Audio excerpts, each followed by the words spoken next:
3 years ago, in the late afternoon of a hot summer day, my mom, my sister, and I were on our way home from the mall.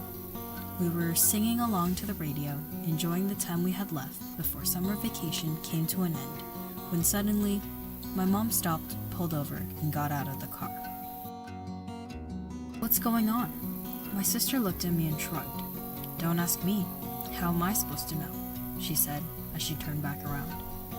I unbuckled my seatbelt and craned my neck to see just what had made my mom stop so abruptly. "Put your seatbelt back on," my sister scolded, as she heard the click of my unbuckling. "I can't see from back here," I complained. I couldn't believe what I saw. There she was, running around picking up oranges from off the sidewalk, catching them before they rolled onto the road. I was confused. What was my mom doing?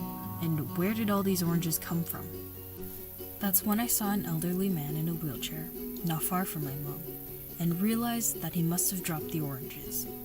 My mom collected the last one and gave them back to him. He thanked her, and she hopped back in the car. "Mom, why did you help that stranger?" "I saw him drop his oranges," she replied, smiling as she started the car again, "and I knew that he would have difficulty picking them up on his own, so I got out to help him."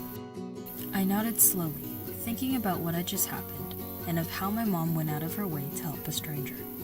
I was happy for the man, and happy for my mom, who was able to help and bring happiness to him.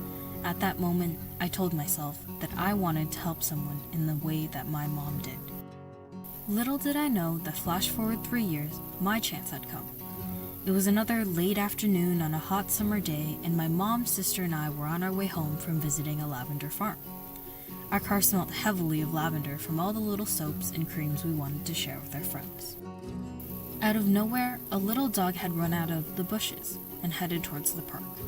The dog was all alone with no leash, no collar, and no owner in sight. It looked frightened and wet. I knew something wasn't right. "Stop the car, Mom. I want to see if that dog is okay." My mom pulled over and said, "Be careful. I'll wait here in the car, but if you find anything, let me know right away."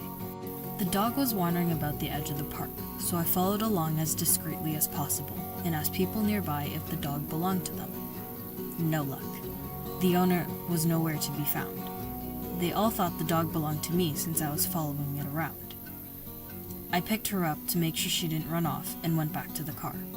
"I can't find the owner anywhere. Should I call someone?" "Call Animal Services," replied my mom. "Here's the number. I just looked it up." I dialed the number on my phone, and as I waited for the operator to answer, I ran over to the park sign for the address, with the dog still in my arms. After waiting what seemed like forever, there was an answer. "Hello, Mississauga Animal Services. How may I help you?" "Hi, I found a lost dog. It doesn't have a collar and I can't find the owner anywhere," I said as I sat down, letting her settle in my lap so I could pet her to keep her calm and content. "I don't know how long she's been out here. I just saw her while driving by." "Okay, we'll send our team over right away.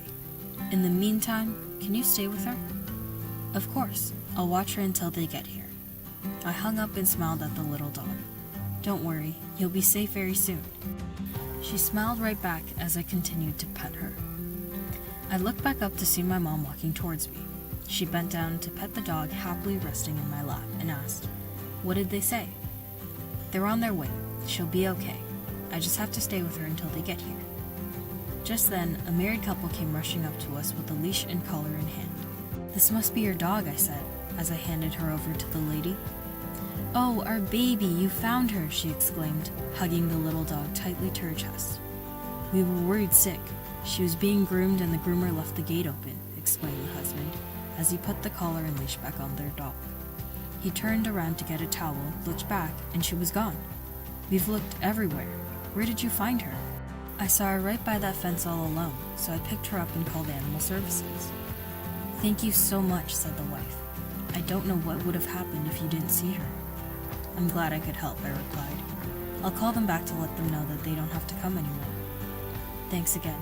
We really appreciate it." The lady set their dog down, and together, the three of them, walked across the street and headed back home. I turned to face my mom, smiling from ear to ear. My mom was beaming right back. "I'm so proud of you," she said, as she pulled me into a hug. Thanks, Mom. We got back into the car as the clouds covered up the sun's hot rays. I looked out the open window and felt the breeze running through my hair. I thought of how good it felt to have helped someone and to see the happiness and relief in their faces. It was a feeling like no other, a feeling that was far from how I felt on that day 3 years ago when my mom helped that man. But it was a feeling I knew that my mom must have felt on that very same day, and that it was a feeling that I wanted to keep feeling and others to feel too.